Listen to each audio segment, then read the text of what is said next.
Bonjour, bienvenue dans cette vidéo qui en fait suite à la précédente et donc dans laquelle je raconte le coaching et un élément que dont la coach a parlé était l'internal family system. Et donc c'est comme si en nous en fait nous avons plusieurs parties de nous qui sont pas nécessairement unifiées et une des parties de moi c'est l'enfant intérieur qui lui veut être joyeux, veut danser.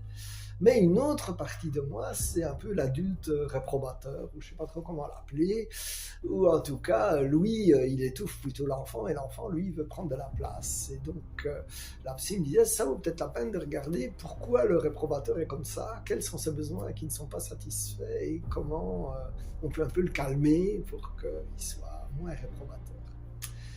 Et comme Dieu est bon, la vie m'a servi le plat avec une expérience en réel. Et donc, comme je vous ai raconté, j'allais à Paris et donc à l'aller, j'avais le Blablacar direct, Librement Paris, tout était réglé. Le retour, c'était nettement moins clair puisque j'avais de quoi aller à Reims et nous nous trouvions le vendredi, donc c'est-à-dire la veille du départ, le vendredi soir, je me trouvais toujours dans une situation où je n'avais pas de solution pour le morceau Reims librement.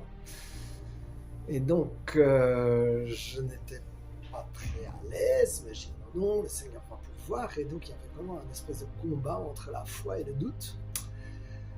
Et donc, j'ai cherché, j'ai dit merci Seigneur, j'ai eu l'inspiration de voir s'il n'y avait pas moyen en coupant le trajet en deux. Et apparemment, il y avait bien quelqu'un qui faisait Reims-Charleville et quelqu'un qui faisait Charleville-Libramont, mais le timing n'était pas parfait puisque je devais demander à la deuxième personne de m'attendre par rapport à mon arrivée prévue à Charleville.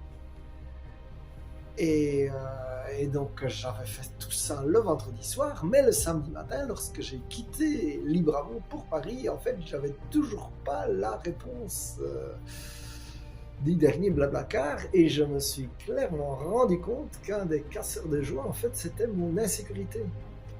Puisque du coup, j'avais difficile de me réjouir, et en fait, j'ai vraiment eu le soulagement quand la dernière personne qui faisait Charleville-Libramont m'a OK, réservation OK. Et donc là, j'ai pu me relâcher et dire, ah oui, maintenant, c'est wow, Seigneur, t'es de nouveau là et t'as réglé le tout. Mais il y avait vraiment ce combat.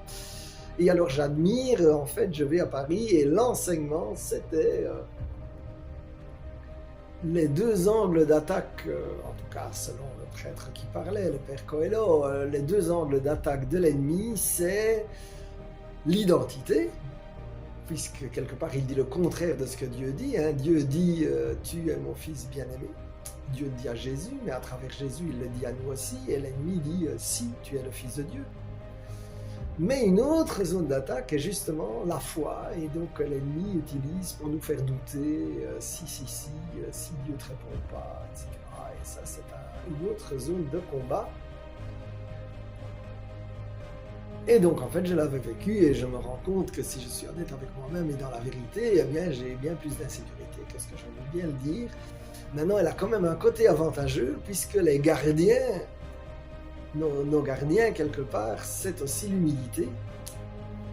Et l'humilité qui souvent mène à l'obéissance. Et donc, je reste humble. Hein, quand je suis pas trop sûr de comment ça va se passer, je suis pas trop à l'aise. Et donc, ça favorise l'humilité. Alors, j'ai aimé aussi que le prêtre a fait une différence entre l'orgueil et la fierté. Hein, l'orgueil, c'est l'inverse de l'humilité. C'est se comparer aux autres et croire qu'on est un peu au-dessus.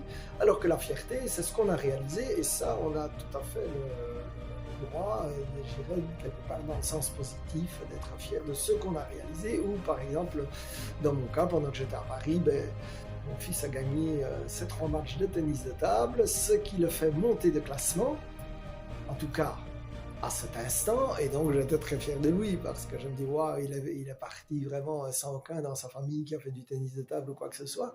Et c'est vraiment quand je vois après coup, comme dit la psy, quand vous voyez après coup, eh bien ma joie à Paris n'a été entamée par rien. Donc je me dis Seigneur, en fait c'est ce que tu veux, une joie qui n'est entamée par rien, puisqu'ensuite j'ai logé là chez mon ami, et puis il y avait sa petite fille qui était vraiment attendrissante, et c'était magnifique. Et j'étais super bien reçu, et donc je dis Seigneur, je veux voir la vérité. Je ne veux plus voir les mensonges qui me font douter. Je veux voir la vérité que quand j'ai foi, eh bien, tu es là. Et j'allais dire, tu es là, ça c'est certain. Maintenant que tu vas répondre comme je veux, ça c'est peut-être moins certain, mais Seigneur, je veux arriver à un niveau de foi que tu réponds comme tu veux et que tout est bien. Seigneur, je voudrais te prier et déjà te bénir et te remercier et avoir toute cette gratitude, Seigneur, pour ce que tu fais, pour qui tu es, que tu es un père qui aime ses enfants. Nous, on te connaît un peu plus ou moins bien, mais toi, la bonne nouvelle, c'est que toi, tu nous connais et tu nous as appelés par notre nom et tu as mis en nous tout ton amour. Alors merci Seigneur, et Seigneur, je te embrasse et je te prie aussi pour que mon frère, ma sœur puissent vivre aussi des expériences qui vraiment lui font prendre conscience dans ses tripes combien tu es présent, combien finalement le cadeau de la foi, nous pouvons l'accueillir, et le cadeau de la joie, nous pouvons l'accueillir. Et Seigneur, je prie que mon frère, ma sœur accueille ces cadeaux et puis qu'ils soient protégés. Alors Seigneur, déjà, je te remercie pour la vie de mon frère et de ma sœur. Et je prie que mon frère et ma sœur puissent, selon ta promesse, recevoir de plus en plus de joie, vivre de plus en plus d'expériences de foi et que sa foi puisse grandir comme une graine qui a la force en elle et que cette foi puisse grandir, grandir, grandir. Merci Seigneur.